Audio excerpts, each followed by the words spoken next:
अस्सलाम वालेकुम, आदाब, नमस्कार। स्वागत है आपका द जवादी शो में। मैं एहसान Javadi. Iran America piece talk जो इस्लामाबाद में चल रही थी, लगातार 21 घंटे होने के बाद भी उस पर कोई रिजल्ट नहीं निकला। दोनों ही पक्षों ने अलग अलग स्टेटमेंट जारी किए और बताया कि इस वार्ता में क्या हुआ और क्या नहीं हुआ। जहां अमेरिका ने ये दावा किया कि ईरान कोई बात मानने को तैयार नहीं है, वहीं ईरानी स्टेट मीडिया के हवाले से ये खबर आ रही है कि अमेरिका ने वो सब इस पीस टॉक से हासिल करने की कोशिश की जो वो युद्ध में नहीं कर पाया। जैसे कि अमेरिका ने कहा कि आप हमें अपना एनरिच्ड यूरेनियम दे दीजिए। दूसरा ये कहा कि स्टेट ऑफ हॉर्मोज को छोड़ दीजिए, उस पर ईरान का कोई कब्जा नहीं रहेगा। अब ये तो वही बात हुई कि अमेरिका चाह रहा है कि ईरान अपना सब कुछ अमेरिका को दे दे और खुद सरेंडर करके बैठ जाए। लेकिन ईरान एक ऐसा मुल्क नहीं है जो आसानी से झुक जाएगा, दब जाएगा।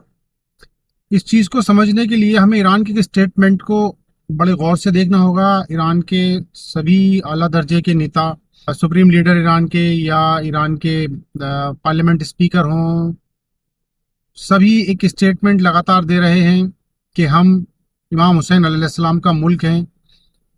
हम इमाम हुसैन अलैहिस्सलाम का मुल्क है। हम नहीं डरते हैं शहादत से। इस चीज़ को समझने के लिए हमें करबला जाना होगा, जहां इमाम हुसैन अलैहिस्सलाम ने जालिम के खिलाफ अपना सर, अपने साथियों का सर देना तो कबूल किया, लेकिन जालिम के सामने सर झुकाना कबूल नहीं किया। लगता है कि अमेरिका का पूरा एडमिनिस्ट्रेशन, ट्रंप का पूरा एडमिनिस्ट्रेशन इतिहास से भी वाकिफ नहीं है। वो इस स्टेटमेंट से ही जान सकते हैं कि अमेरिका कुछ भी कर ले, ईरान नाहक के लिए नहीं झुकेगा। अमेरिका कितना भी जोर लगा ले, अमेरिका चाहे कुछ भी कर ले, ईरान अपनी इंटीग्रिटी अमेरिका के हवाले नहीं करेगा। अब ये बहुत छोटी बात है कि अमेरिका के उपराष्ट्रपति ने इतनी छोटी बात की कि वो कह रहे हैं कि ईरान अपना टोटल एनरिच्ड यूरेनियम अमेरिका के हवाले कर दे और स्टेट ऑफ हॉर्मोज को खोल दे और उस पर अपना कोई कब्जा ना रखे। तो इतनी छोटी बात तो जंग के दौरान कोई बच्चा भी नहीं करेगा, जितनी छोटी बात जेडी वैंस कर रहे हैं। 21 घंटे चली ये लगातार युद्ध विराम की बात, सीज फायर की बात, जिससे कोई हल निकल कर नहीं आया है। ये बता रही है कि ईरान अगर फैसला करेगा तो अपनी शर्तों पर करेगा, वरना फैसला नहीं करेगा। वहीं ये खबर ये भी आ रही है कि स्पेन ने अपनी एम्बेसी ईरान में खोलने की बात कही है। स्पेन, मैं आपको बता दूं, स्पेन नाटो का एक मुल्क है।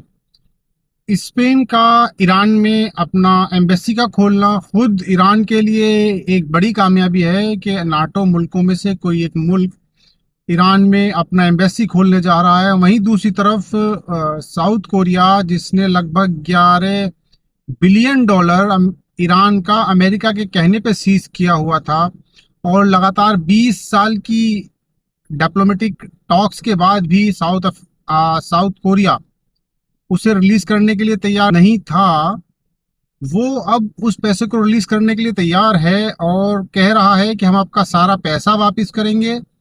और पहले जो ईरान सैंक्शन की वजह से डिस्काउंटेड रेट पर क्रूड ऑयल सप्लाई करता था, उसे भी अब ईरान के विदाउट डिस्काउंटेड रेट पर साउथ कोरिया तेल खरीदने के लिए तैयार है।